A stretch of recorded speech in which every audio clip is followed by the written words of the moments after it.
Good evening, everyone, to this Planning Advisory Group meeting. On the very first council meeting of 2022. Time is flying through. So can I remind everybody to use the microphones? No fire drills are planned, but if anything does happen, then there are 3 exits to this hall. One is at the far end under the clock, one is in the middle of the hall, and the other one is behind the screen. And the meeting point is in the car park on the other side of the road. Do we have any apologies for absence? First of all. Online. Right. The only person I'm aware of is that Tanya will be late as she has another meeting, but is hoping to join us as soon as possible. Do we know of any other apologies, please? Can you hear us okay, Sharon? You're on mute and very dark. Yeah, yes, I can. Lovely. And that's it. That was the only one I had as far as I was aware, was Tanya may join later on. Thank you very much. I do apologise. Right, okay, thank you. Declarations of councillors' interest and request for dispensations. Do we have any of those interests or requests for dispensations, please, from any of the councillors? None from Bob, none from Paddy. Anybody else online? None from me. None, Sue. Yeah.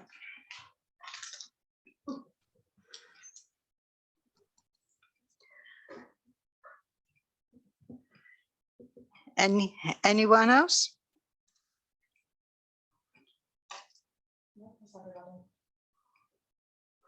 Thank you.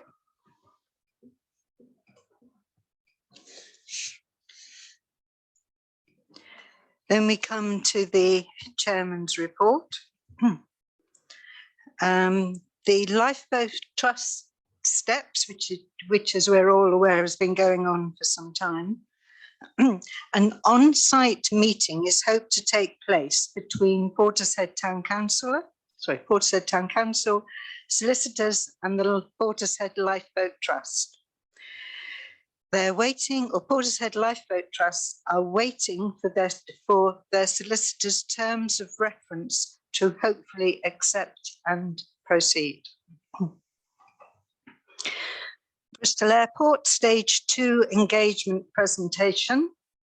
That was attached to the agenda as a separate item.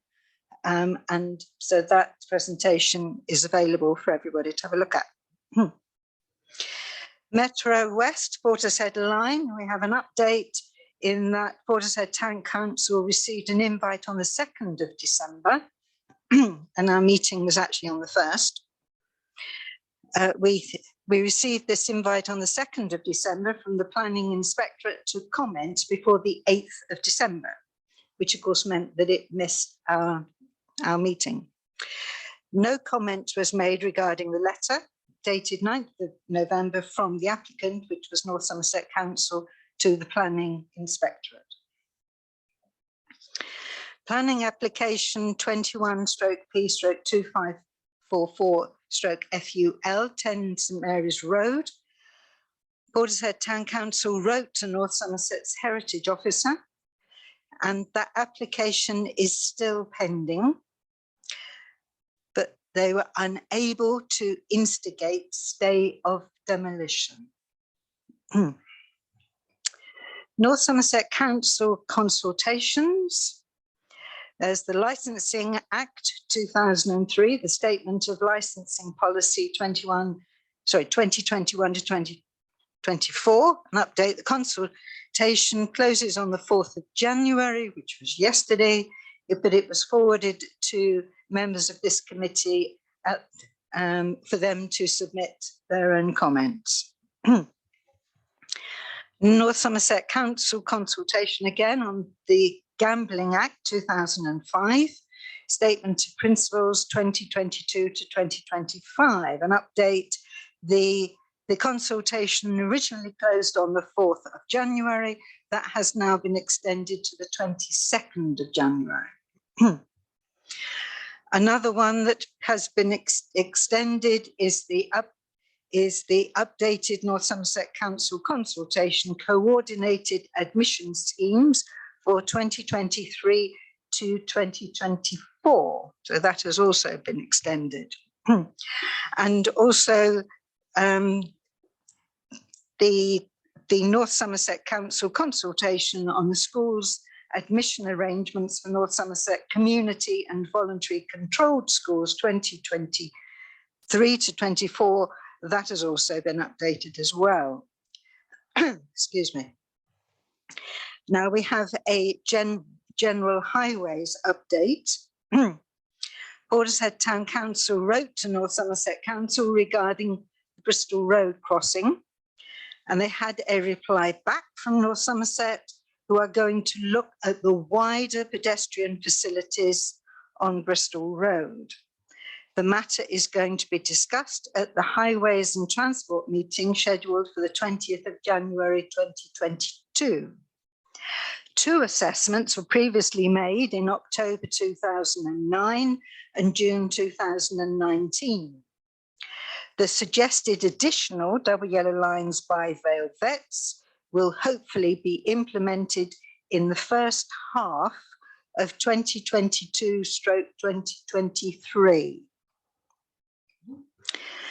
And finally, the last item I wish to bring to your attention is the visit to Avonmouth and Royal Portbury Dock. This was an item touched on last month and should have been added to the agenda for discussion this month. And it was actually on the very bottom of our minutes of the last meeting under matters for the next meeting.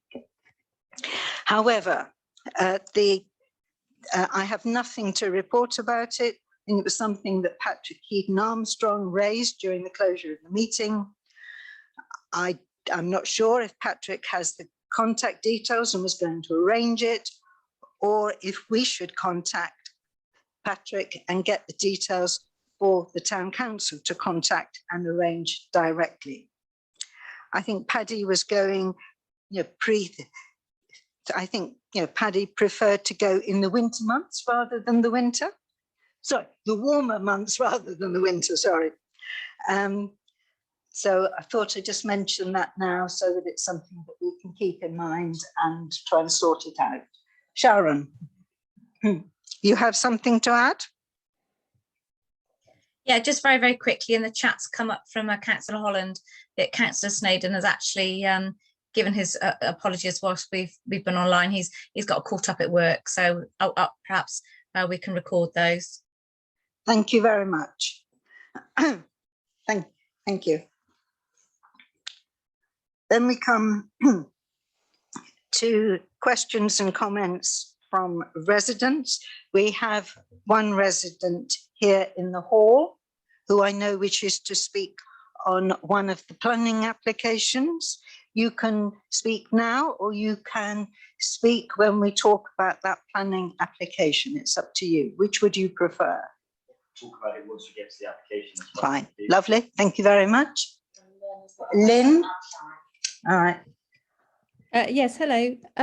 Did the Planning Advisory Committee know that there'd been an amendment put in for the number 10 St Mary's Road application? Not as far as I'm aware, but Sharon has her hand up, and I don't know whether she has a further update or whether she wishes to speak about something else. No, I need to put my hand down. My apologies. Okay, so if I could inform your committee so that there's an amendment being put in by the developers for number 10 St Mary's Road. Yes, please. And is North Somerset Council supposed to inform your council of this? Only if it is a significant amendment, because I know that we have queried when we have found out that there has been an amendment to something, and we have spoken to North Somerset, or Sharon has spoken to North Somerset, and they have said, well, it's such a minor amendment, we didn't bother, we didn't tell you. Okay, so the amendment is that the developers have issued a new site plan to move the house that was going to be directly opposite the Friends Meeting Hall further back into the estate. There's quite a few objections online to the amendment because the general feeling was that it didn't address all the issues that had been brought forward as objections. But what they've done is in the new picture, they've squeezed what they call plot 6 right up to what is plot 3, so that they're almost like a semi-detached house now. So they've realigned the plot 6 to move it away from St. Mary's Road frontage. And as I say, I mean, there's an objection on there from the Civic Society in Portishead, and previous to that there was an objection to the original thing from the people, the sort of fiefs of the Friends Meeting Hall. So there's 23 objections on there now. And could I just address what you said about the conservation officer, the answer you got back saying that they couldn't implement the stay of execution, if you like. Yeah. The conservation officer, I don't think would be able to do that. I think the implication was that the council should, if they felt that's what was right, or even the Civic Society, or as I said at that past meeting, that I was prepared to sort of move things forward if I could in that direction.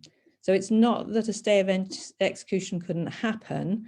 I think it's just because the conservation officer is employed by North Somerset Council, I don't think it would be, I don't think she'd be able to do that. Do you see? Because she's not, I'm not sure if she's independent. Right.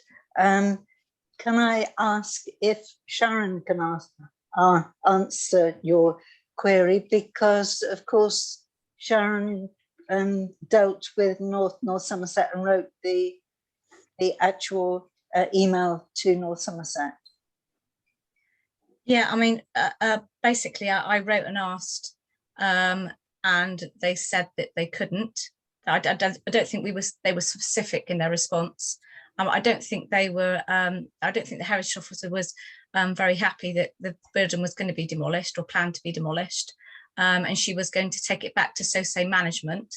But yes, I wasn't instructed on behalf of the town council to progress with any inquiries for making a stay of demolition. Right, we would have to do that via Heritage England, or not English Heritage, but Heritage England or something. But it can be done. It can be done by a member of the public, or it can be done by the council. And I think at the council meeting that I spoke at before, at the planning advisory, it was kind of suggested that the town council would have more meat in their objection, if you like, than an individual. And so by writing back to the conservation officer, I think she just provided you with the same information that she provided me with, which was a contact by which we could move that forward. So she was being helpful as far as she was able to be, is the gist of what I felt. Would this committee like the town council to write to, what was it again? Heritage England. Thank you. Yes. Wait a minute, we have another hand up. Dorothy. Hello. The people who objected to the original Can you speak up a bit because you're very quiet? I'm finding it very hard to hear you. I'm finding it extremely hard to hear you too. But I objected to the original plans, and then just after Christmas, we received people who'd objected received a letter to say that there were amendments. By coincidence, I was in contact with Paddy Sterndale, and I sent a copy of the letter regarding amendments which we'd received to her. And so she said that the planning committee, your planning committee, had not received that letter about the amendments. I just feel that there's quite a lot of confusion about the original plans and now to demolish the house, and now to put these extra 2 houses in there in addition to the 7. And I really feel that if there's a way that it could be looked at again, that would be extremely helpful, because there's planning permission for 5 houses, not the 7, which would then include the demolition of the house. And it seems to have got terribly muddled with the applications don't seem to be very clear about what their intent is. Thank you. So going back, is it the wish of this committee that the town council write to Heritage England about this house and its proposed demolition? And secondly, that we write to North Somerset to ask why we were not consulted on the amendment. Yes, please. All those in favour of those 2 items? Nicola? Yes. Who else is online? Yes. And Janet, yes. Yeah. Thank you very much. Peggy. Can I just ask, Sue, that if there are any charges to be incurred, are the committee happy to accept those? Because I don't know if there will be, and it's not something I've actually looked into, I'm afraid. So I don't have any information on it other than knowing it's about the facility. Yes, I am having nods of heads here in the room. That Okay, thank you. Yes, about that. Thank you very much. Thank you very much, Lynn, for bringing it to our attention. Paddy. Yes, I was going to say before what Dorothy has said, that she did alert me to the fact that there had been an amendment. And I think when we write to North Somerset Council, I find it astonishing that they informed the members of the public who objected and not the council, because I checked and our objection is also listed with the planning application, but they didn't have the courtesy to tell us. All I could say to Dorothy was, because the agenda had already been published, that it wasn't on our agenda as a new application to be discussed. So I think they've really done very badly with this one. And I think we ought to do whatever we can to delay the demolition until maybe we can get it cancelled altogether. So may I just speak that? The amendment application went in on the 21st of December. If you look at the timing of that, that's only a fortnight to today, and today is supposed to be the last day of sort of objections, although it does say on the letter that they would take further objections, but they're only allowing a fortnight, and a week of that was public holiday. Yes, doesn't sound good, does it? No. I think it has to be 14 full days of work days, from my experience from the golf course. And I think they've put that in deliberately at that time in order to be to avoid scrutiny, because that's exactly what happened to us in the past with the golf course. They put the final date of being able to object was the 25th of December. That's nasty. I'm sorry, but that just is very poor. Opportunistic. Right. So thank you very much, Lynn, for bringing that to our attention. And hopefully we will now get something moving on that quickly. And thank you, Paddy, as well, for talking about it as well. Thank you. And Janet. Thank you. And Dorothy. And Dorothy as well. Thank you, you. Dorothy, and I'm sorry that you can't hear us very well. Is there anyone else online who wanted to speak?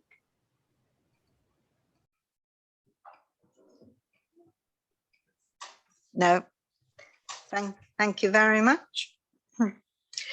Then we come to consider and approve the minutes of the last meeting. And the recommendation is for members to approve the minutes of the committee meeting held on the 1st of December 2021 as a true record, and that you are happy for me to sign the minutes. Are you happy with the minutes, and are you happy with that I can sign them, please? All those in favour? Sue, I was absent that meeting, so I'll have to abstain. Right, thank you very much. But everyone else is happy. I will sign them. I will sign them actually afterwards, because I shall have to initial every page as well. Thank you. Thank you for that. Then we come to the planning applications, and we let me see if I can find it.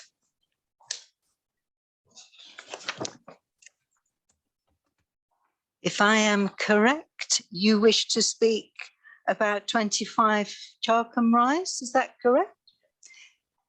I will bring that now to the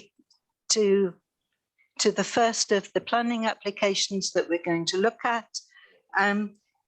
So if you would like to speak now, that is fine, and also to say your name for the record. Thank you.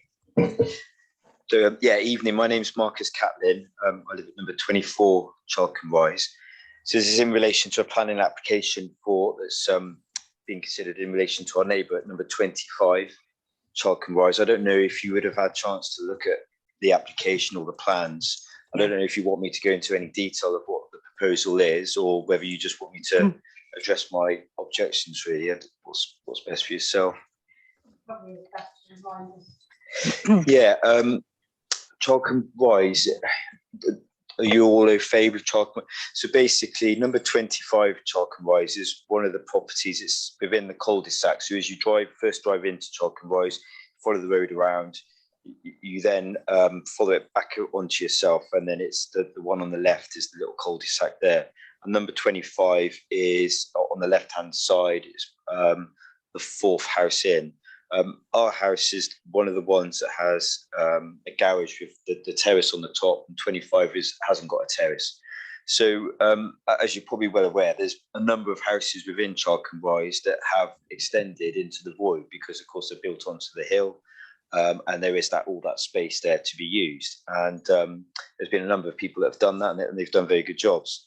In relation to number 25, their application is of a similar basis. However, there's a couple of other matters in that they want to, because that house doesn't have any garage that comes out, they want to extend the garage out so as to lose to the parking spaces, but that would enable then the garage not to go back far into the house, so it gives them more rooms within the void, if that makes sense. On the planning application, they've shown clearly the garage coming out, and of course there'll be a roof on the top. One of the objections I have is that garage roof will have a direct view into our kitchen, into our dining room area. On the application, there's been no comment in relation to a terrace being proposed. It's purely just the garage coming out and it just being a roof there. I'm well aware, as well as a number of our neighbours, in that the occupants of number 25 have clearly stated they want to have a terrace and a balcony and a seating area out there. So one of my concerns is that they're going to have a direct view into our kitchen and our lounge. That causes issues in relation to the loss of privacy and the loss of light, the 45-degree rule. As I say, they've admitted to include that this is what they propose to do. It's known, as I've said, they've stated it to ourselves and to another number of other neighbours. As I say, it gives a direct view into our kitchen, into our dining room, and it has a huge impact on our privacy and light on a daily basis. Also, due to the garage being built out to the front of the property past the building line, it will also reduce any light we currently receive to the side of the property, as I say, into the kitchen, dining room. The other issue is, there's a few issues, but one of the main issues which I have issue with, is, along with a number of the other objections, I think there's been 6 or 7 objections in all, is the parking issue. So at the moment, 25 Chalcombe Rise is a 5-bedroom property. It's got a double garage and a double driveway. The proposal then is to bring out the garage, which will then lead it to only having 1 parking space outside and the 2 garage. But of course, now creating 2 extra bedrooms. So in theory, we're going to have a 7-bedroom house with 1 parking space. They put on in the application in relation to Section 8 parking that it won't have any difference or won't affect at all. Well, that's completely incorrect. Of course, it will do, because we've lost 2 parking spaces to 1 and we've made a 7-bedroom house. Therefore, it's going to be insufficient parking in this current situation. As you're probably well aware, Chalcombe Rise was designed so that we're very fortunate that we have the driveways and the garage, and the proposal when the building application was initially put in years and years ago was that most people would be able to park within the boundaries of their area, not onto the street. By them extending here, this of course gives me concern that there'll be more and more cars parked out onto the street. This causes us issues now with any deliveries, refuse persons, but it also concerns me in relation to emergency vehicles having access. As you're probably aware, 25 then leads onto a road up to 26, 27. So any sort of throwaway there can easily get blocked up.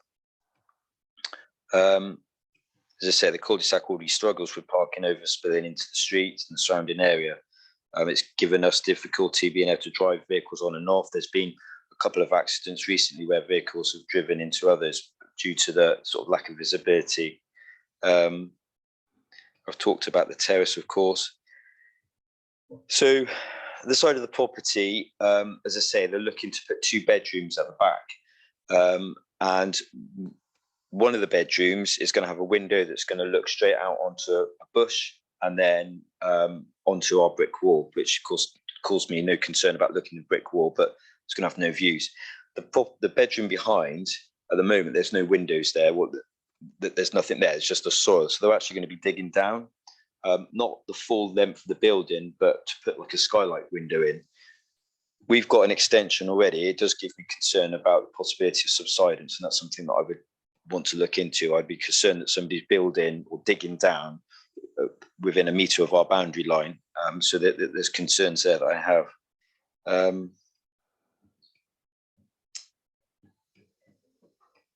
It may just be an admin error, but on the application, it was slightly amended. When it was initially put out, it mentioned that the property was white with grey aluminium windows now, and that the proposal was to make it white with grey aluminium windows. Well, of course, the building isn't white, it's buttermilk, and it's not grey aluminium windows, it's white windows. It has slightly been amended now, and the issue of, I think the white to buttermilk's changed, but it's still showing that it's grey aluminium and that it's going to be grey aluminium. Again, it's not really something I can object about, colour of a window, but it just concerns me that, again, they seem to have missed that, and it sort of backs really back onto what I discussed right at the beginning, that they're talking about this garage coming out and they've not made any mention to there being a proposed terrace area there. And of course, there's the concerns there. This is the first time that I've ever gone to one of these meetings before, so I'm just trying to get my head really about how it's all working. And I've sort of heard mentioned before yourself in relation to the North Somerset Council. So there's a couple of other things I just wanted to sort of address really, was that it may just be poor timing, but the last application you talked about in St Mary's, I did find it interesting that this one again was, I think the application was dated in November. It actually came out literally 2 weeks, I think, before Christmas. And again, you mentioned earlier about the 14 days, and I'm thinking, well, it all seems to have been very, very rushed. I think our objections had to be in by New Year's Eve.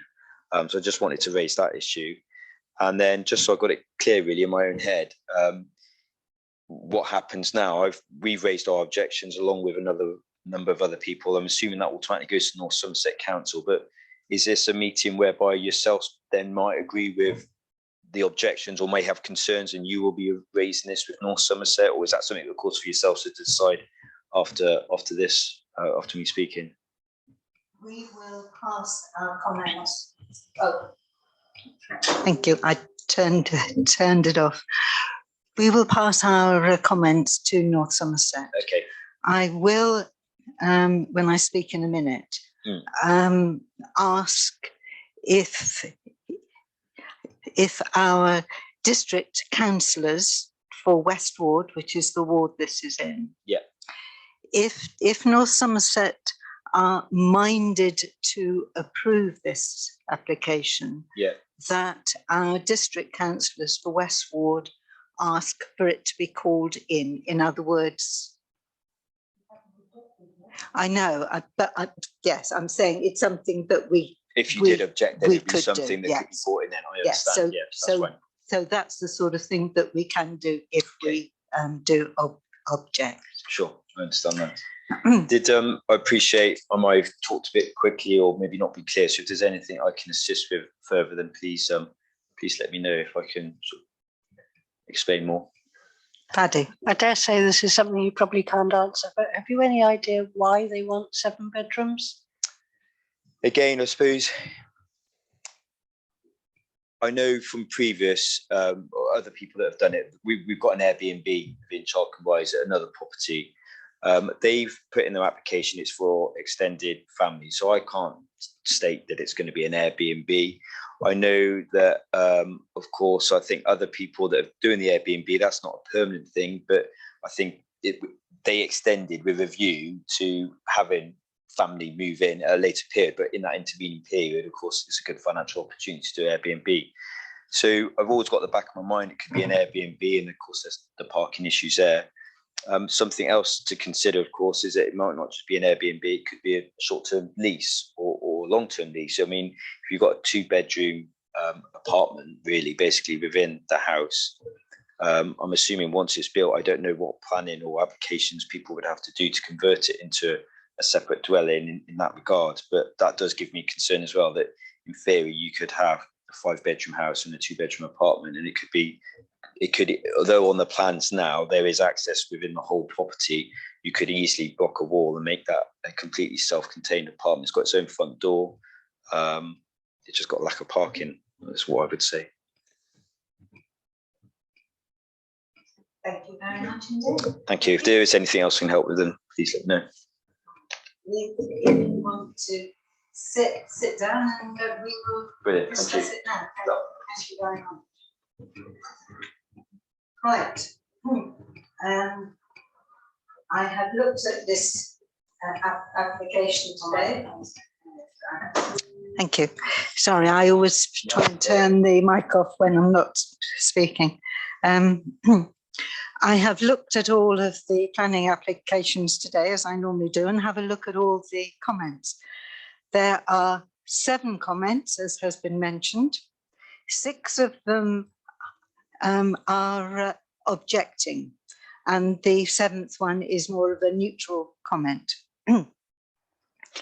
All of them, including the neutral comment, are objecting to the loss of parking as this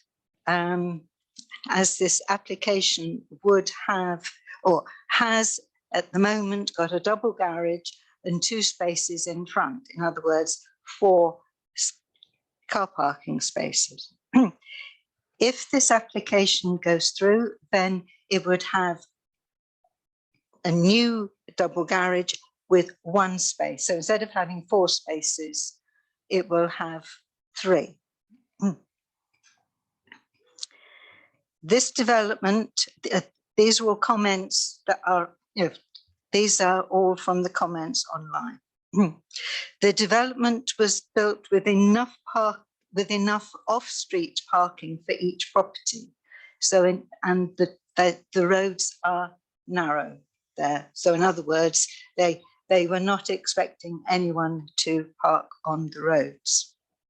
This new garage would be beyond the building line, and the application omitted, it did not, the application did not mention the balcony, which has been mentioned here again. That would be on top of the garage. And then, as has been mentioned, you've got the reduction of light and privacy to the neighbour due to the new garage, obviously, and everything that's coming much forward, because the existing double garage within the building would be changed, because it would be sort of then a living area, and a new garage put at the front, a new double garage at the front. And there are many other things within there, but everyone is very concerned about the parking in that area.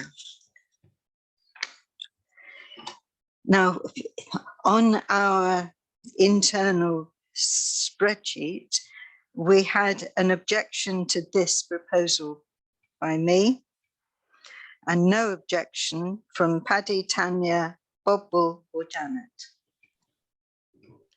Can I change my mind? Yes. Thank you. Yeah. Thank you. Now, if I read some of our comments, Tanya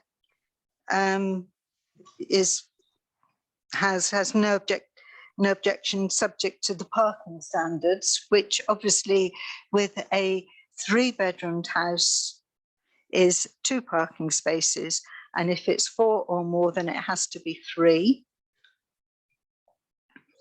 And Paddy has said I make that 7 bedrooms with a new self-contained lower ground floor with 2 bedrooms, and has also queried about it being an Airbnb. I put a little bit more in there, and I've said conversion of garage and lower ground floor to 2 beds, including en suite, to both storeroom and living stroke dining stroke kitchen. No windows to the long living dining stroke kitchen, except a small window and door at the front end. The extension in front is for the new double garage, 1 space on the drive due to the shape of the driveway. So in other words, you cannot put another one in there on the existing driveway. North Somerset parking standards. The application form section 4 says conversion of undercroft to dwelling to living accommodation and alterations to garden and boundary treatments. There's no mention of alterations to the garden or the boundary treatments on any of the drawings or the design and access statement. There is inconsistencies between the drawings, the design and access statement and the application form. And I've added to the comments I've made that I feel that we should add a condition saying no holiday lets. Tanya.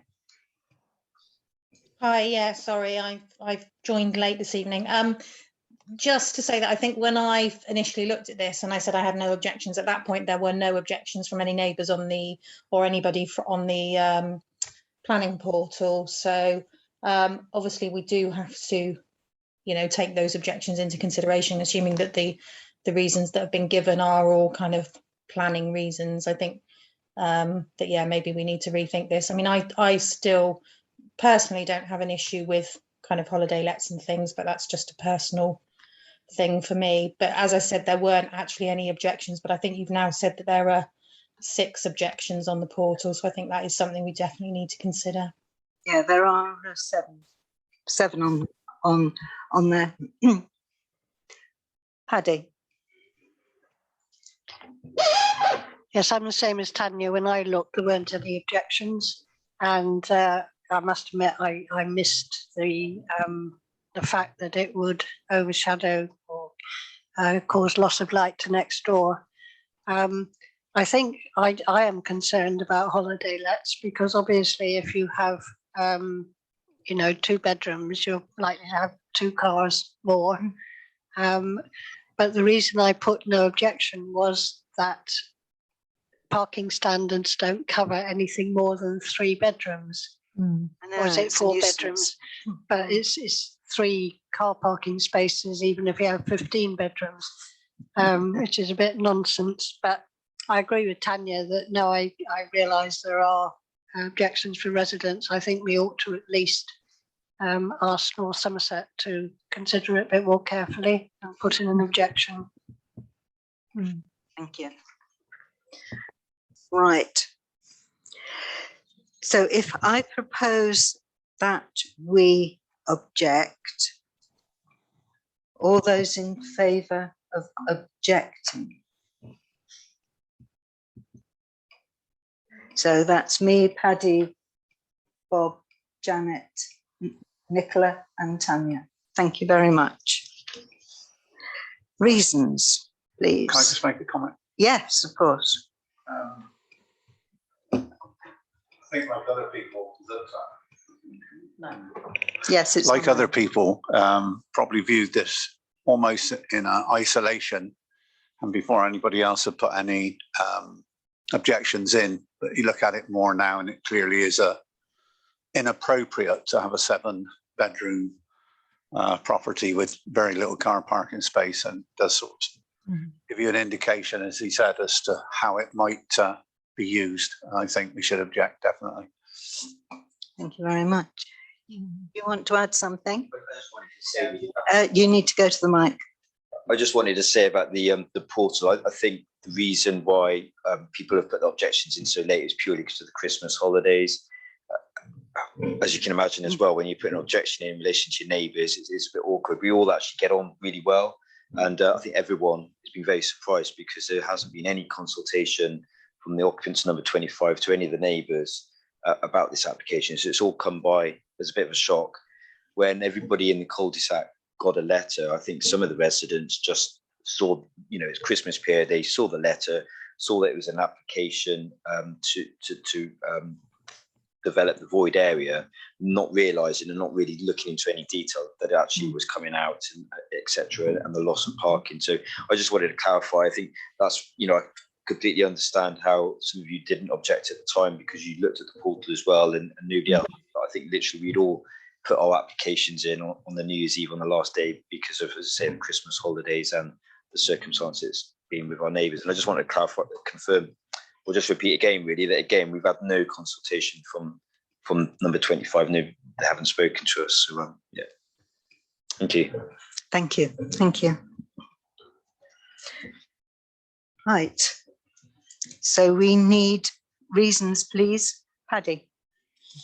Can I just say something else? It does seem that expecting people to respond over the Christmas period is not confined to St Mary's Road. And I think, perhaps more strongly worded letter to say that if North Somerset Council doesn't work over Christmas, why should they expect everybody else to? It's disgraceful. Yes, so in other words, it should be working days rather than so many weeks. Yes, I think that is a valid point that perhaps Sharon can take up with North Somerset. Please, could you, Sharon? I think it's a legal requirement, in fact, the 14 Yes. days. And I have a feeling that we can, if they don't enforce it, we can take it to the Ombudsman.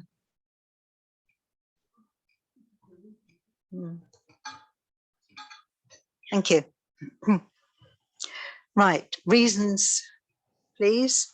I would suggest that we mention the parking, because that is something that all of the comments mention, is loss of parking or loss of on-street parking. No, off-street parking. And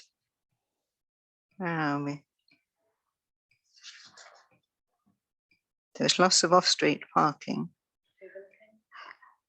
Yeah. No, I was just trying to think. The development was built with enough off-street parking on each property. There was something else I thought I'd forgotten. There was something else about the roads that Could we say if there's an increase in on-street parking, it will impede emergency vehicles? Yes. Something like that. Yes. Did you get that, Sharon?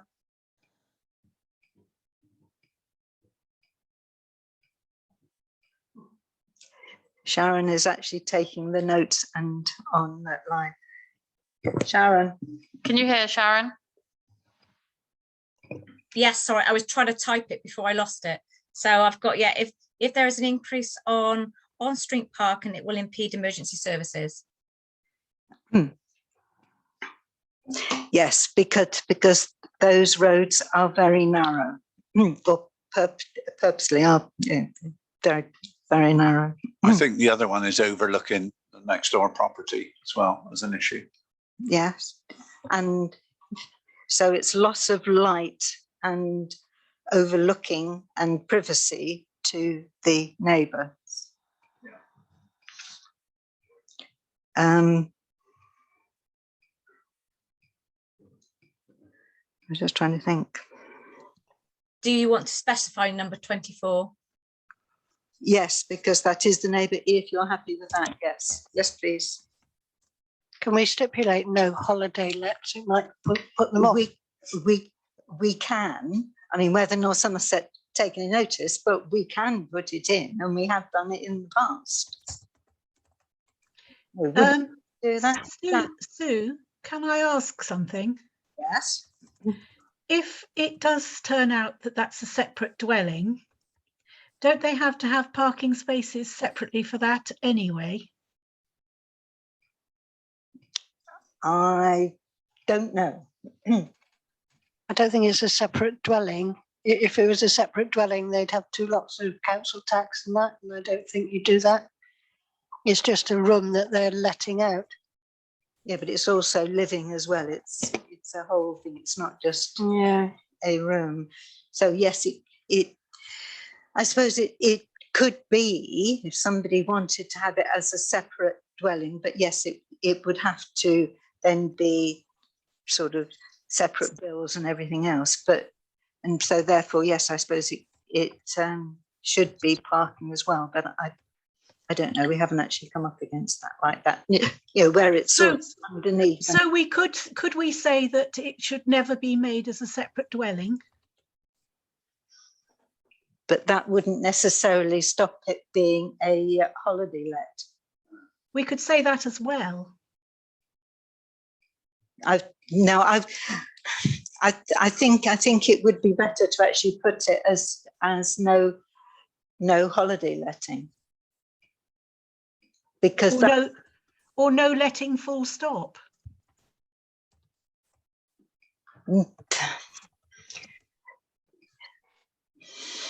I think that might be more difficult. I think if they wanted to rent out a property as a separate property, there are a whole lot of other regulations they would have to pass before they did it. And it's not a matter for planning. Right. That would be a very different issue. Yes. But I think it is the holiday lets where you've got people coming and going all of the time and wouldn't actually know where to park. They would sort of park anywhere.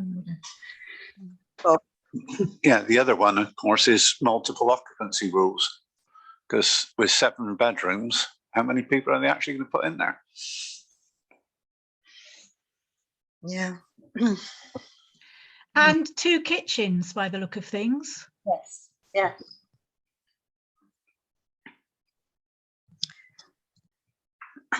I would also like to add to our comments that there is inconsistencies in between the drawings, the design and access statement, and the application forms. And this relates to section 4 in the application form, which is conversion of undercroft to dwelling to living accommodation and all alterations to garden and boundary treatments, because there are no mention of the alterations to the garden or boundary treatments on any drawing or the design and access statement. Tanya. Yeah, I was just going to agree. So I think that's a really important point, because actually, how can anybody give permission on something if the information that they've got is not accurate? So I think that's definitely a key one that we need to include in our objection, that if the information there isn't accurate, then it's impossible for North Somerset, because they will obviously have seen the same information. So it's impossible for them to approve it. Mm.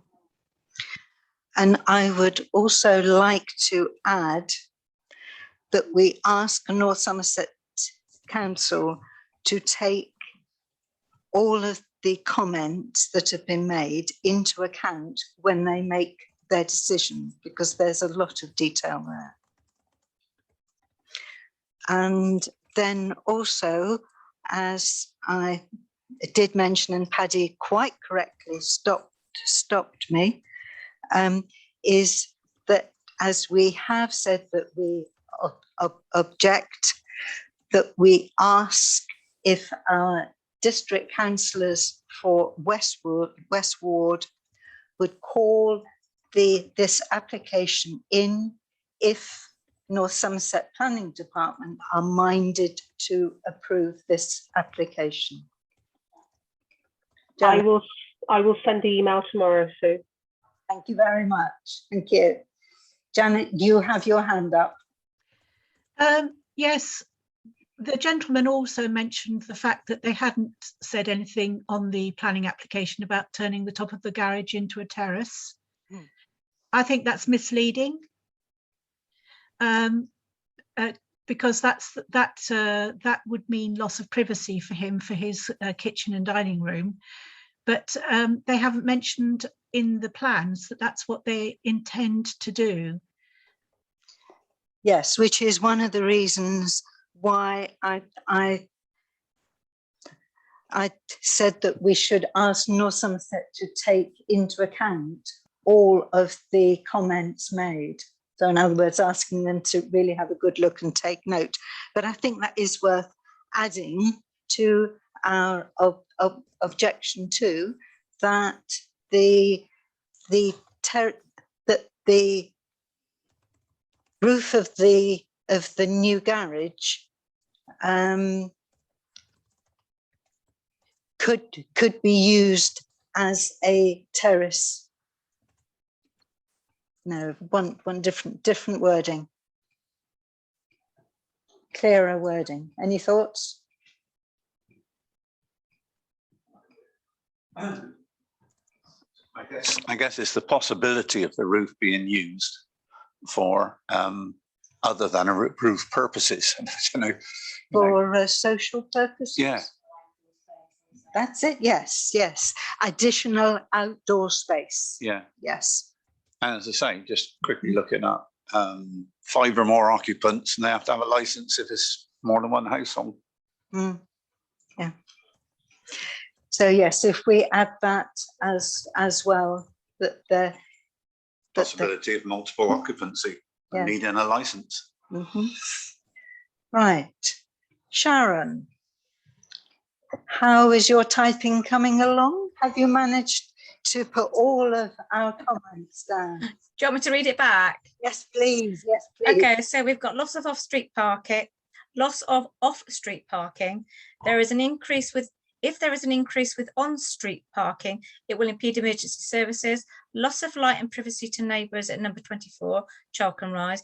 Inconsistency between the design and access statement and application form section 4, and that we ask NSC to take into account all of the online comments, and that we write to the North Somerset Council Ward Councillor West Ward to call the application to committee for determination if they are managed to approve the application. And it's noted that Councillor Holland has already agreed to do that, and that there is a possibility that the new garage roof could be used for social gatherings. Was that the terminology? It was the wording that Julia used. Additional outdoor space. Thank you. Anything else? No?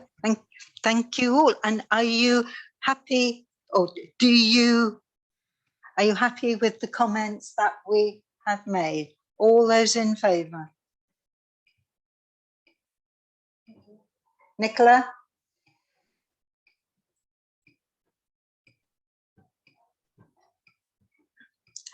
Nicola, are you there? Sorry, my laptop's being daft. Yes, in favour, yeah. Thank you very much indeed. Are you happy with that? Yeah, lovely. Thank you very much. You can either stay and listen to more of the meeting, or you can leave.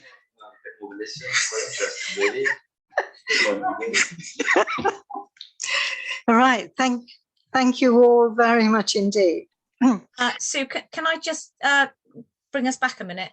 Obviously, Tanya arrived just as that was being discussed, so she's not had the opportunity to declare any interest. If we could just check. Yes. Thank you, Sharon. Yeah, nothing from me. Thank you. Thank you. And no, there was something else I noticed. Right, and thank you for reminding me, because I have a declaration to make as well, which I apologise for not doing. It is on one of the ones that came in yesterday, which is 21/P/3510/FUH 1 Kilkenny Place, and it is because I am acquainted with the applicant.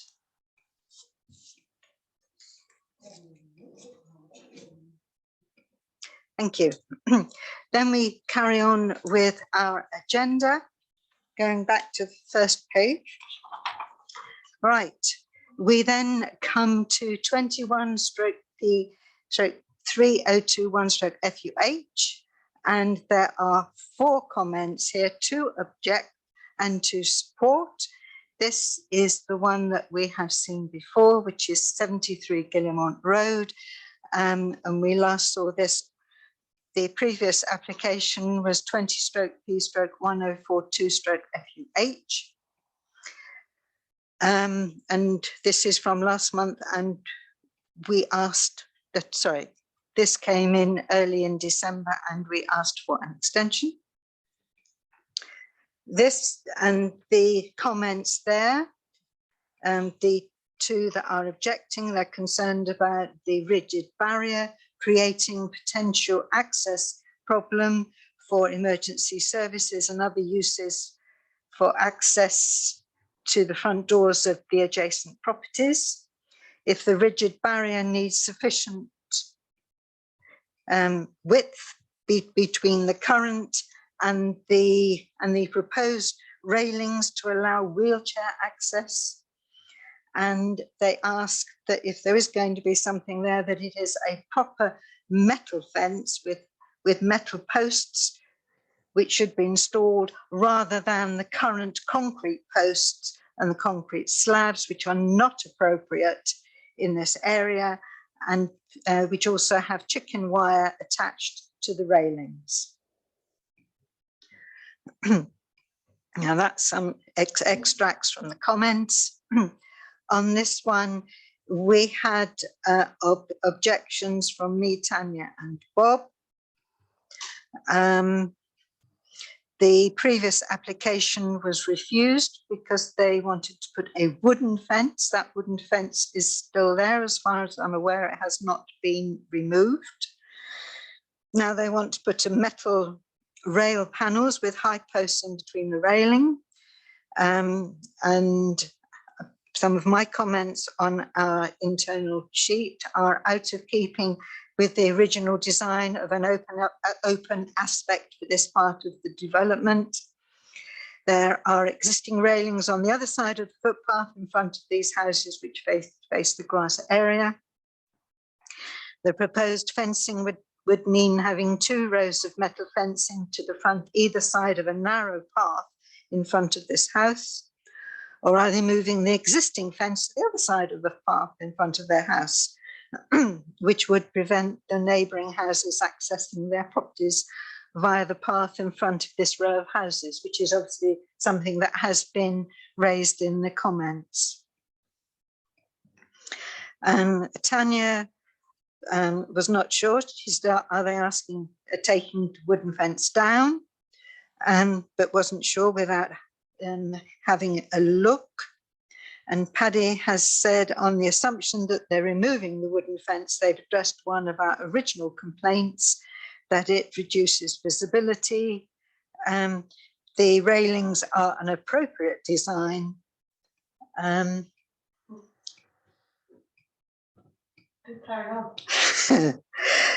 Paddy's last sentence says, for goodness sake, they're not proposing building the Berlin Wall.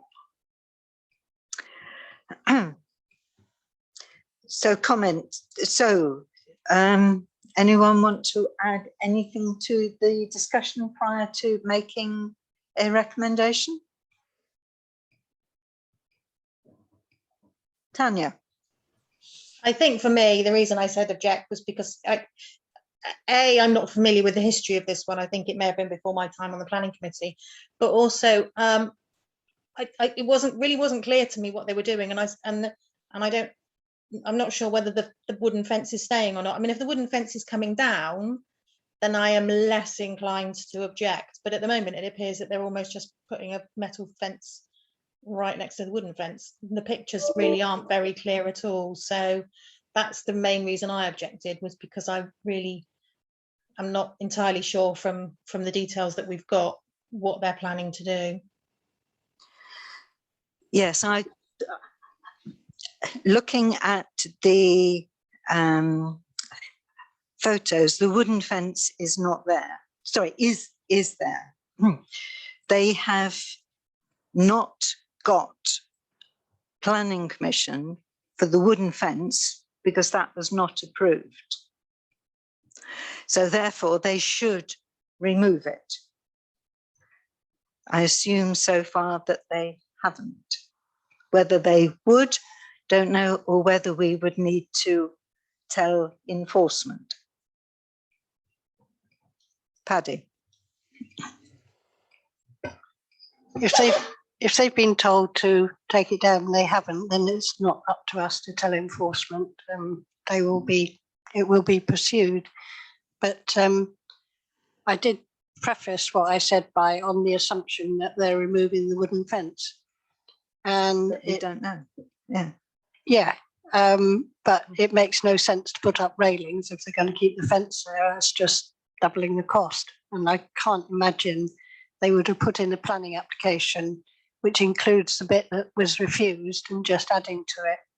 So it's tricky, but I think it is a fair assumption to say that it is to replace a wooden fence. And you did miss out one sentence of what I said, was I wouldn't want the general public using my land as a shortcut, which is why they want to stop people, A, using their land as a shortcut, and B, using it for their dogs. So I'm afraid I do sympathise with them, and I think if they're replacing it with railings, which look fine, I think they are doing their best to take care of people's concerns. Yes, I mean, if they were putting the railings out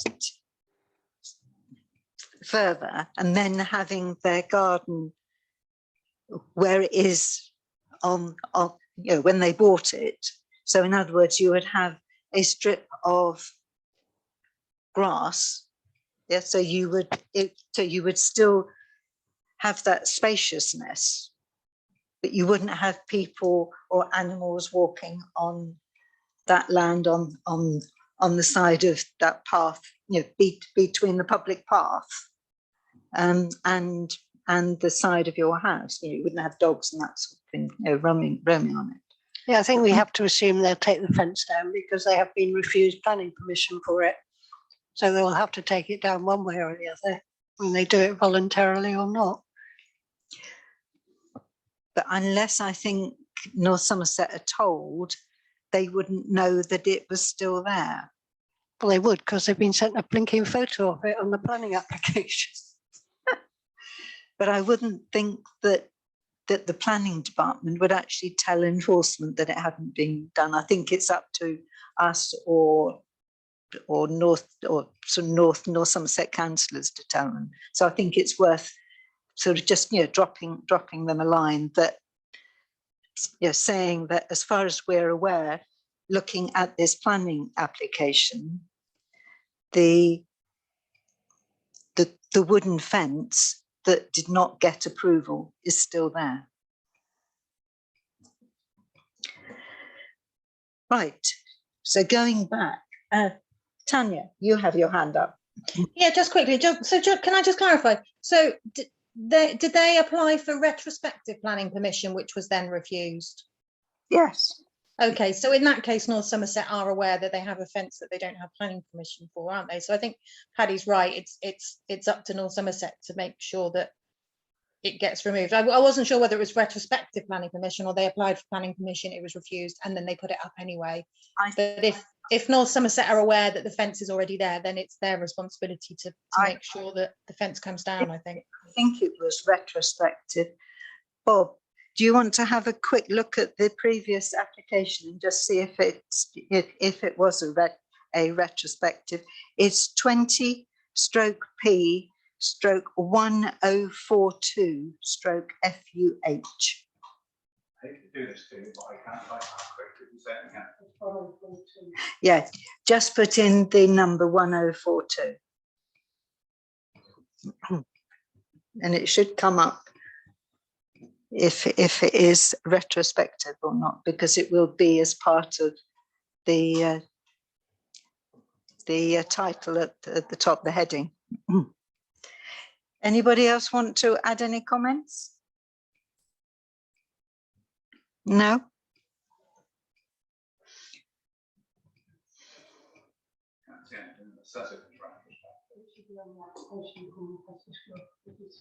It would be the actual heading. No, then so therefore it wasn't retrospective. Okay, thank you. Thank you. Right. Thank you very much, Bob, for checking. Basically, the two are exactly the same. This one was good, one was that. Yeah. Any more thoughts?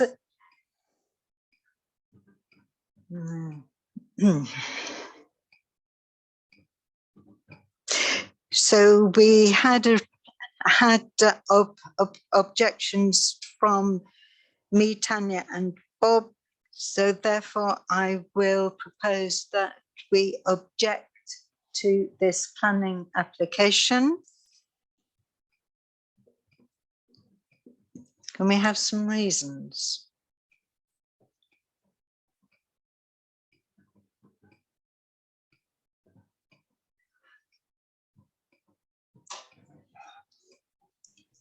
So it is. Thank you. Yes, so it was retrospective.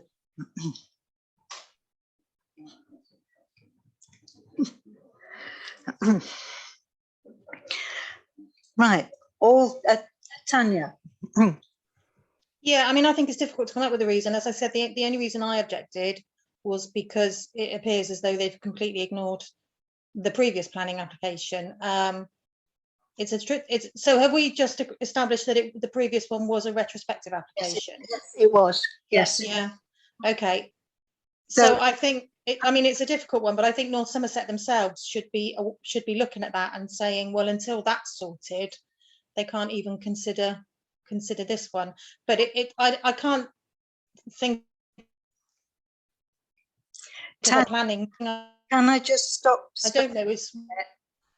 And first of all, can we actually vote that we will object to this planning application? Well, but that's what I'm saying, Sue. I'm not sure now if I do, because I don't have a valid reason to object other than the fence coming down. What I was going to say is, I don't know what the deeds of these properties. For instance, I'll give you an example. Where I live, there are covenants on all the houses, or it's in the deeds that nothing over 18 inches tall is put around the boundaries of the front garden, because it's supposed to be an open plan estate. Now, obviously, over the last kind of 45 years since the houses were built, plants and things have grown which have gone beyond that, but there are no fences. There's no fencing on any of the houses on the kind of cul-de-sac where I live, because it's something that's kind of specified when the houses were built. So I don't know what was specified when those houses were built. If it's something similar, then clearly there should, we should be objecting, but I don't know that, so it's difficult to say. I think, Tanya, if it was in the covenants, it would have been mentioned in the objections, because everybody has said, oh, you can't do that, it's in the covenant. So Yes. it's Sharon, sorry. I'm just looking at application 1042, which was the retrospective application, and I'm looking at the decision letter issued by North Somerset Council. Do you want me to read quickly their reasons for refusal? This was back on the 5th of October 2020. Yes. It's not too long. Okay. It just says the boundary fence, by reason of its height, location, design, is harmful to the visual amenity and character of the application, property, and the street scene, as it appears as an overbearing and incongruous form in contrast with the open nature of the area, and is therefore contrary to policy CS12 of the core strategy, policies DM32 and DM38 of the Sites and Policies Plan Part 1, and guidance in the Residential Design Guide, Section 2, appearance and character of house extensions and alterations. Thank you. It does say, advice notes that the council did try to work with the applicant in a positive and proactive manner. Yes, which is why I assume that the applicant has decided to use metal railings. One of the things that was in the comments and was mentioned previously in the previous application was that the applicant, or they wondered if the applicant wanted to put railings round because they kept chickens in their front garden. Yeah, well, there's sort of there, yeah. But and in the previous application, people mentioned that as well, about chickens in the garden, or keeping chickens. And anyway, right. So I have proposed object, because that's what we had comments about. All those in favour of objecting, and then I'll go to the other side. So all those in favour of objecting, which is Bob and I, right, and Tanya. All those who have no objections to this application, which is Janet.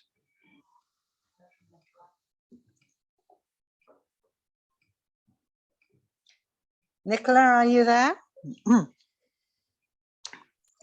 Hello. Yes. So I have proposed that we object, and Tanya, Bob and I have objected, and I am now looking at those who are saying they have no objection, which is Janet. Yeah, I came in thinking I had no objection, but listening to the arguments here now, I'm thinking I do. So therefore you would also vote for object. Yeah. Right, okay, so therefore we have 4 people wishing to object. So I will propose then that we object to this planning application. Now we need the reasons, please.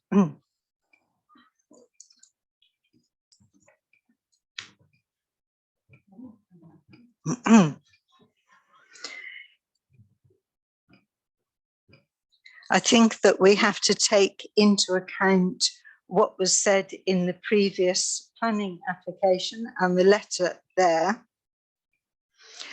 We are also, and say that the wooden fence has not, as far as we're aware, has not been removed. Well, as far as we're saying. So it's out of keeping with the original design of an open aspect for this part of the development? Absolutely. Yeah, okay. I found a picture on their first application, and it's ridiculous. It's the only word I would use, because they've got metal posts, metal top, wooden fencing, and a very narrow pathway that certainly wouldn't take a wheelchair. Yeah, don't forget, Bob, that when you're speaking, you can take your mask off. Okay. Right. So in other words, there would be no room for a wheelchair between the railings. No, that's right, because railings either side of the pathway. So this is the fence so this is at the front of the of the properties, not at the side. Side, I'm assuming it's side and front, that particular picture. Well, I don't know which it is. I'm going and looking which what you count as side and front. I think it is more at the front. But yes, we can say that there would be no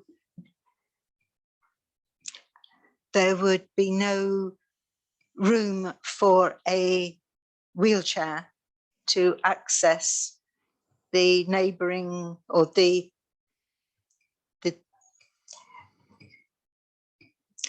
would not be able to access this row of properties, because it is a row, isn't it? This row of properties due to two rows of railings.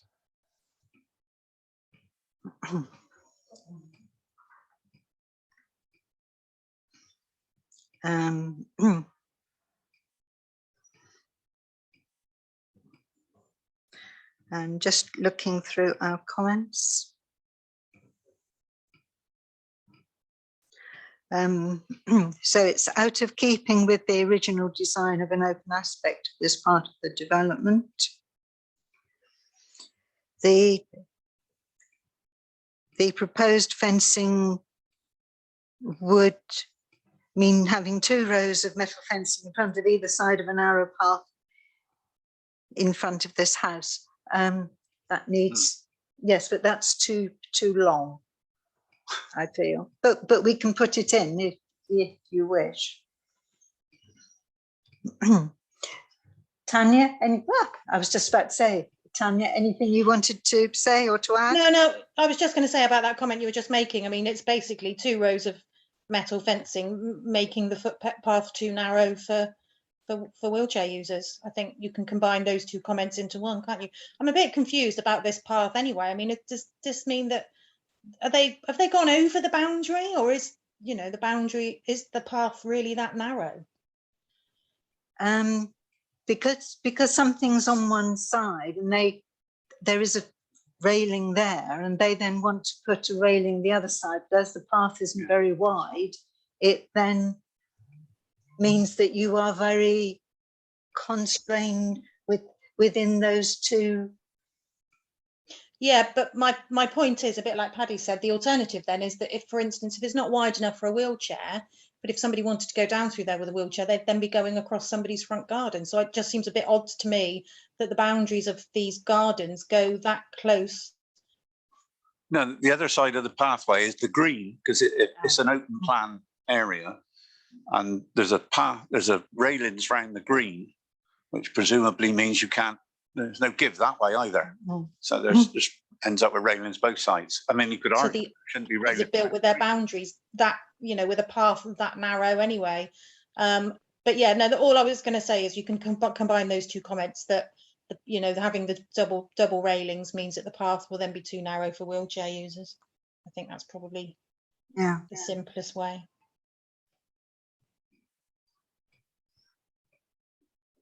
Thank you very much. Anything else that you wanted to add?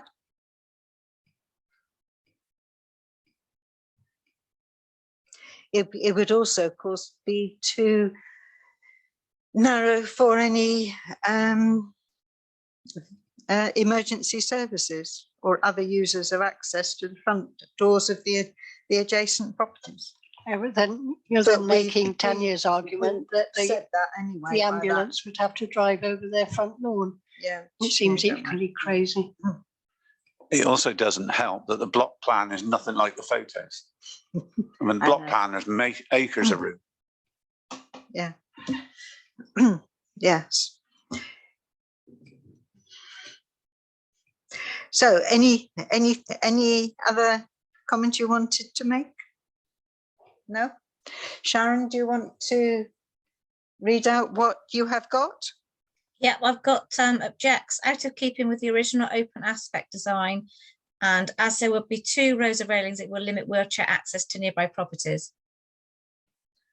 Are you happy with that? Anything else you want to add? No. Right. All those in favour of that recommendation? Yeah. Bob, me, Paddy, I take it, and Janet. Sorry, Yeah. Nicola, right? No, it's actually Nicola. It is Nicola, right.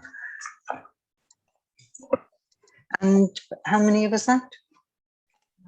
Janet, right. Okay. Thank you very much. That is carried, and we have objected to that one. Then we come to, thank you. Then we come to 3154. There are no comments online. There are no objections from councillors. This is 12 Fieldfare Avenue.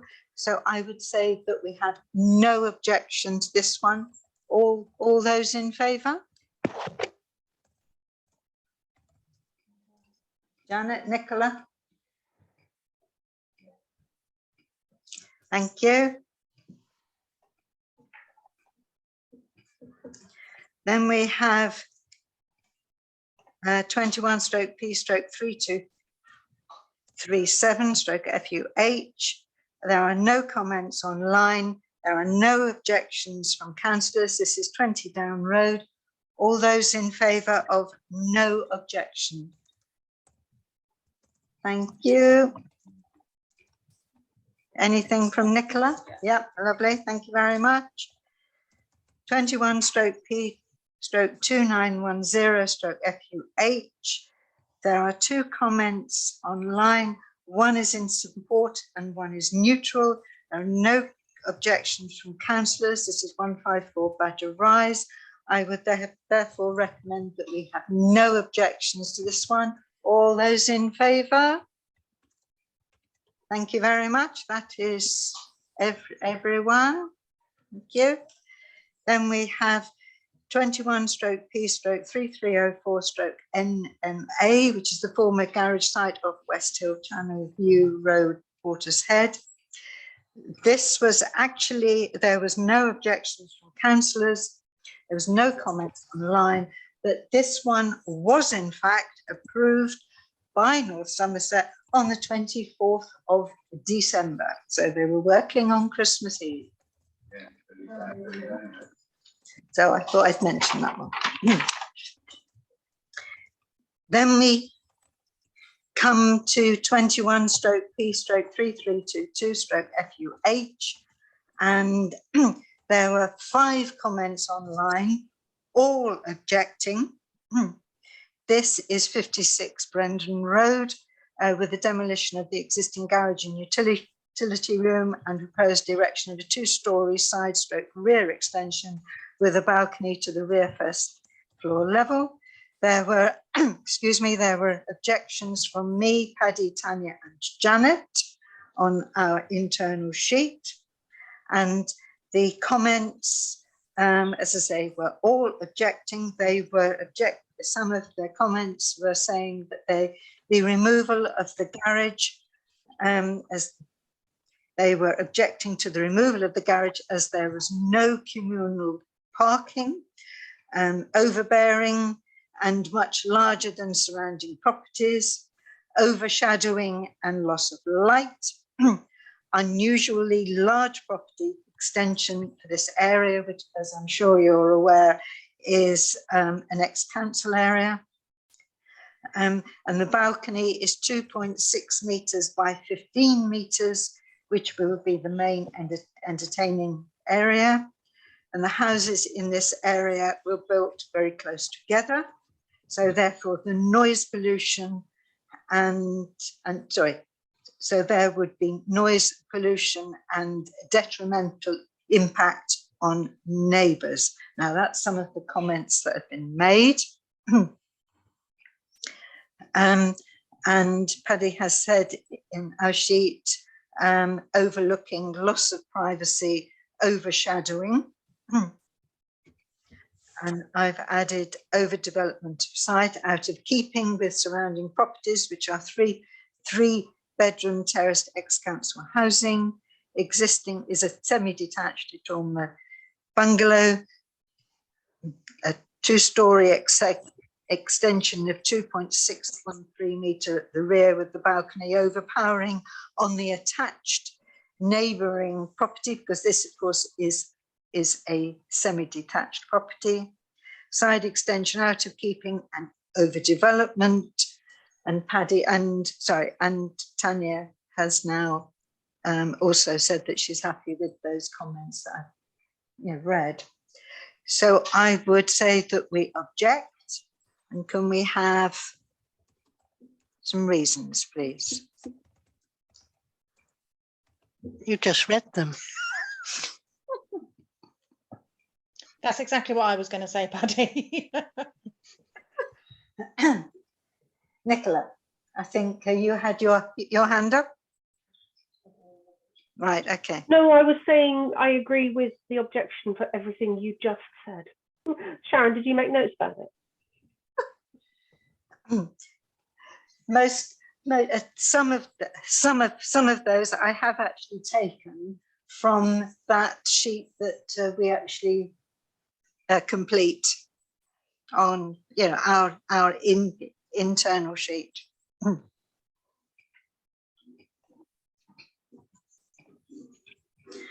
So I'm just underlining some of this. Did you just want to go with the ones that were on the sheet, Sue, which were the overlooking loss of privacy, overshadowing, overdevelopment of site,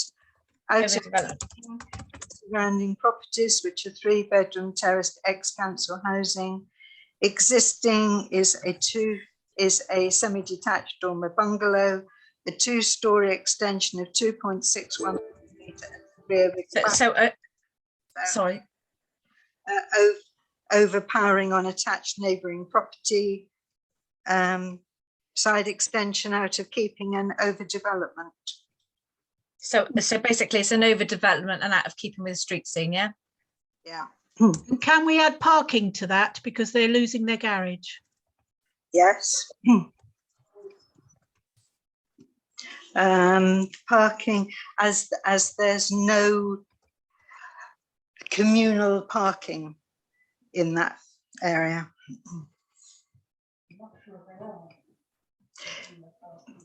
Well, it's sort of comes down the road and then it's sort of three together, isn't it? I'm not sure about that. I think if that was true, that they were losing parking, one of us would have picked it up in the comments. I can't remember. I would have noticed that. Yeah, it's. I think there would still be two parking spaces, but if you're going to extend that, The whole front garden's paved. yeah, there isn't a lot of sort of stuff there anyway.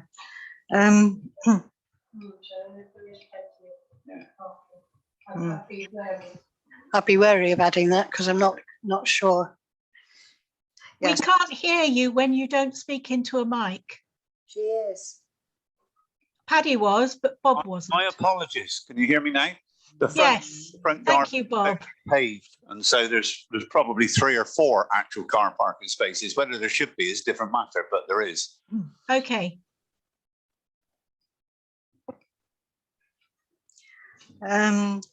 We could add overshadowing and loss of light. We've got that, haven't we? Balcony. I think really we've put most things, yeah.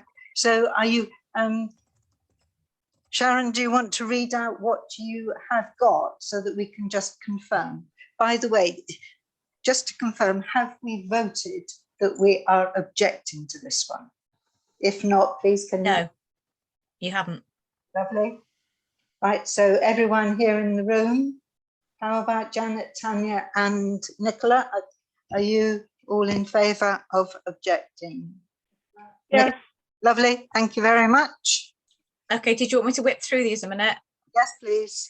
So we've got objects, overlooking, loss of privacy, overshadowing, overdevelopment of site, out of keeping with street scene, loss of parking, loss of light.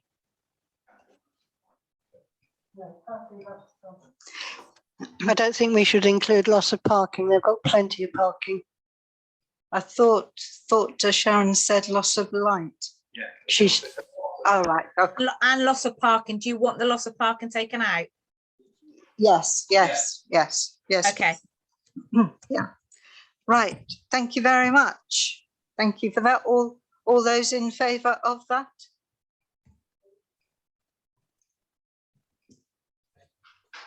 Nicola? Yes. Lovely. Thank you very much. Then we come to 21/P/3172/MMA, which is 11 Holly Ridge. There are no comments online. There are no objections from councillors. So therefore, I will propose that we have no objection to this application. All those in favour? Thank you. Janet, Nicola? Lovely. Thank you very much. Then we have 21/P/3196/FUL, which is Unit 2, Wyndham Way Retail Park, which is what was Argus. There are no comments online. I had an objection not about changing it to a gym, but to the actual opening hours. No objection from Paddy, Tanya, Bob Ball or Janet.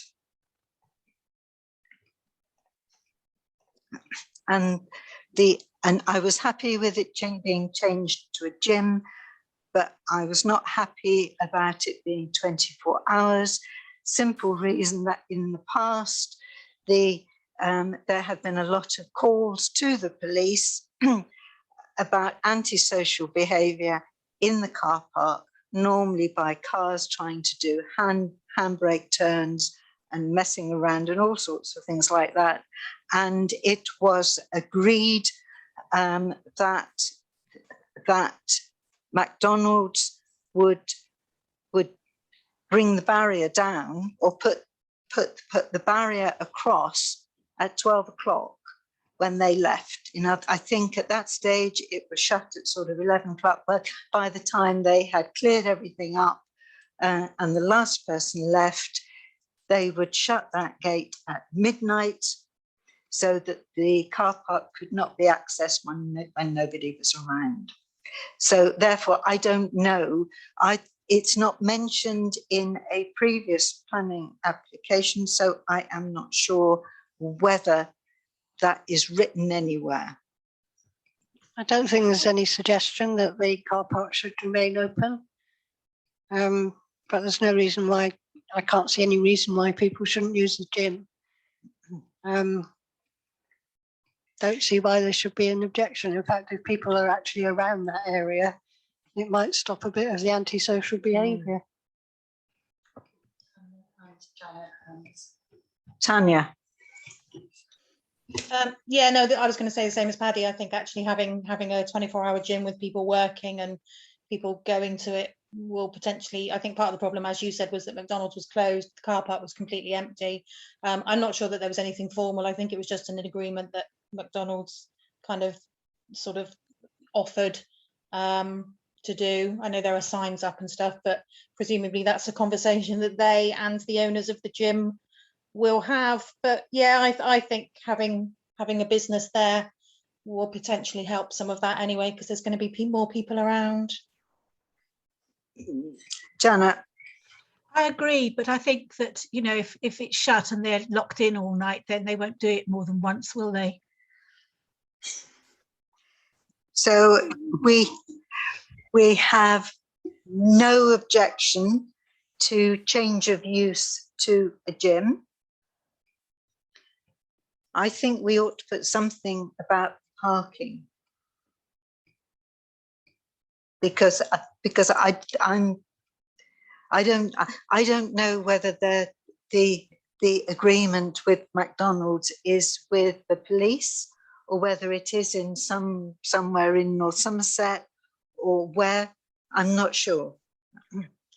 But I'm not sure if you're objecting to the car park being open or to it being closed. I think if the car park is open, then the fact that you know, other people might use it might reduce the antisocial behaviour. And if the car park is going to remain closed, it's up to the people using the gym to walk from somewhere else. So I can't see that there's a reason to object on those grounds at all. Well, I'm not objecting. I'm just. I think we need to put something in there that there is an agreement that McDonald's closed the barrier to the car park at midnight. So in other words, they would then discuss with the gym. But we don't even know who the agreement's with, or whether they are obliged to, or whether they're just offering to. It's no, very I think it is some form of agreement, but I don't know where to look. I know that we talked about it in council, but I can't remember. So are you objecting to the car park being closed, or objecting to it being open? I'm not clear. So I don't think that's any of our business, really. It's up to them to organise that sort of detail.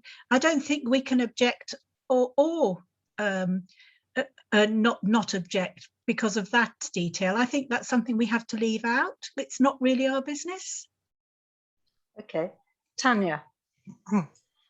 Yeah, I was going to word it slightly differently to Janet, but I think unless it was previously a town council agreed plan that car park would be closed, I think, as Paddy and Janet have said, it's between the businesses themselves to sort it out. And if it's an issue, that's for them to sort out. And if it's a North Somerset, if it was agreed with North Somerset, then again, if they're the ones that are approving or otherwise the application, and let's just bear in mind with this application, if it was on the high street, it wouldn't even have come to us.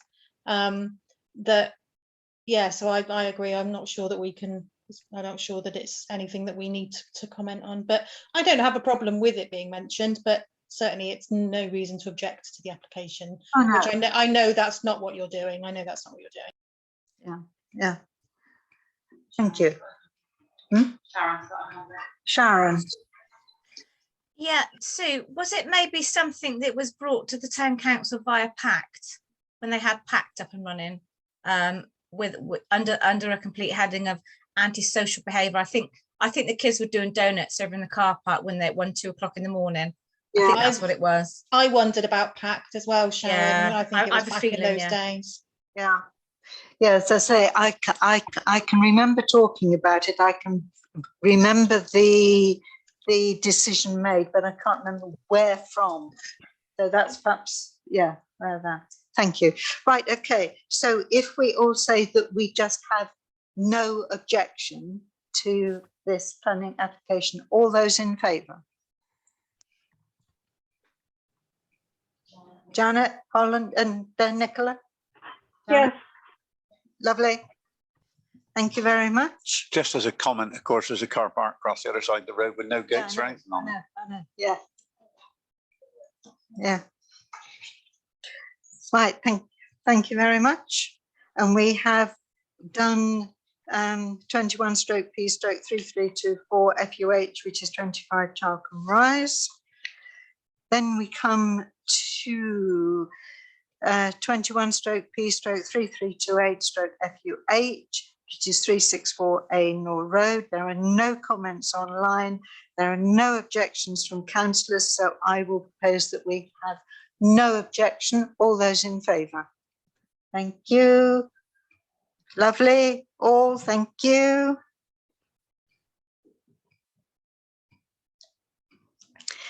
Then we have 21/P/3336/FUH, 317 Nor Road. There are no comments online, no objections from the councillors, so I will propose that we have no objection. All those in favour? Thank you very much. And the next one, 21/P/3350/NUMA, Coombe House, Coombe Road. This one also was this one, North Somerset had already determined this application because this amendment is non-material. That was the reason that they had already decided it, because it was an NMA, a non-material amendment. North Somerset decided it was not a non-material amendment. And the next one, 21/P/3369/FUH, 54 Wetlands Lane. There were no comments online, no objections from councillors. Therefore, I propose that we have no objection. All those in favour? Nicola, lovely. Thank you very much. That was everyone. Thank you. Then we have 21/P/3389/FUH, 14 Tudor Road. There are no comments online, no objections from councillors. Therefore, I propose that we have no objection. All those in favour? Thank you very much, Paddy. And the heart from Janet. Oh, and a heart from Janet. Thank you very much. Then we have 21/P/3399/FUH, 307 Nor Road. We have one comment online which is supporting it, and I had objected to this one, but there was no objection from Tanya, Bob and Janet. Tanya had said that she had no objection, subject to no objection from the neighbours about the balcony and privacy. I had put that the proposed ground and first floor timber pergolas were overshadowing the attached neighbour's front of house, and this is from the drawing 307-PLA-130A. and loss of light and sunlight to the attached neighbour, and the full length ensuite window in the rear dormer to be obscured glass, because that was not mentioned. And I thought it ought to be.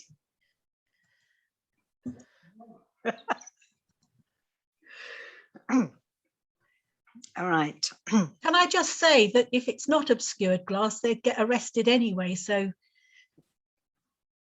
Only if it's a man, Janet, we can do it all the time.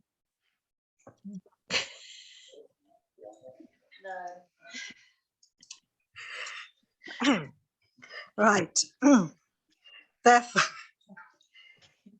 Therefore, I would, as we have had 3 people here who had no objection, I will say no objection.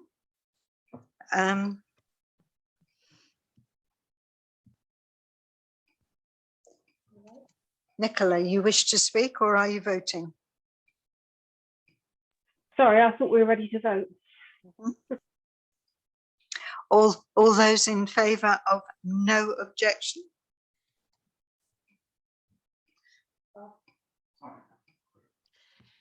And I will not, but right, okay, thank you very much. So Paddy, can I just add that it really depends how old the person is that is in front of that glass. I think we had better forget about the glass, but thank you. Then we come to 21/P/3443/FUH, 87 The Deans. There are no comments online. There are no objections from councillors. Therefore, I propose that we have no objection. All those in favour? Thank you. That is everyone. Thank you. Then we come to 21/P/3444/NMA, which is 10 Bristol Road. There are no comments online, no comments from councillors. And this is just to change the rear dormer windows to a Juliet balcony and doors. This is 10 Bristol Road. So therefore, I propose that we have no objection. All those in favour? Thank you. Nicola? Thank you. Then we have 21/P/3472/FUH, 17 Channel View Crescent. No comments online, no objections from the councillors. But I've added a comment there saying subject to no objections from the neighbouring properties. And then about parking standards, because on this particular part of the road, the houses are set well below the road level, which means that the parking to come off the road, the parking area has to be raised quite considerably, because the planning application is the erection of 2-storey rear extension and the construction of parking bays. It is for 2 parking bays. It's very high, yes. So I don't know whether we want, I mean, I'm sure they're well aware, and sort of neighbours, but it's, yeah. Right, also all those in favour of no objection. Right. Can we please vote? Lovely. Nicola? Thank you.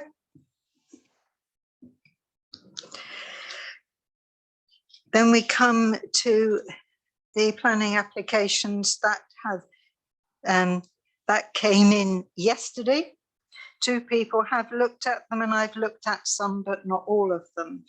So I asked Sharon if she will ask North Somerset for an extension to 21/P/3215/FUL, which is 1 Beach Road West. 21/P/3438/FUH, 37 Rippleside. 21/P/3502/FUH, which is 16 Rally Rise. 21/P/3510/FU8, which is 1 Kilkenny Place. 21/P/3526/FUH, 55 Nightingale Rise. And finally, 21/P/3538/FUH, which is 67 Brock End. So in other words, we had 6 planning applications to look at that came in yesterday that were validated by North Somerset last week. Then we come to section 9, which is for information only. And these are planning applications not requiring consultation, and the list is there. Then 9.2 is Bristol Airport airspace change proposals, stage 2 engagement presentation, 9th and 10th of November 2021. And the guidance notes that came with that presentation were attached to the agenda, and they're also online as well with the agenda. Then we thank Sharon for attending that presentation. And then we come to section 10, which is North Somerset Council decisions for information only, and the list is there. And then we come to section 11, which is matters for the next meeting, which is late planning applications and consultations. Is there anything else anyone would like to add to the agenda? No, thank you very much. Then the date of the next meeting is Wednesday, the 2nd of February 2022. And I thank you all very much. And I close the meeting at 9:22. 9:22? 9:21. Oh, sorry, 9:21. Thank you all very much indeed. Thank you. Thank you. Thank you very much, everyone. And thank you, Sharon, for taking all of the minutes. Thank you. So I should have said something. Do you want me to close the meeting? Yeah.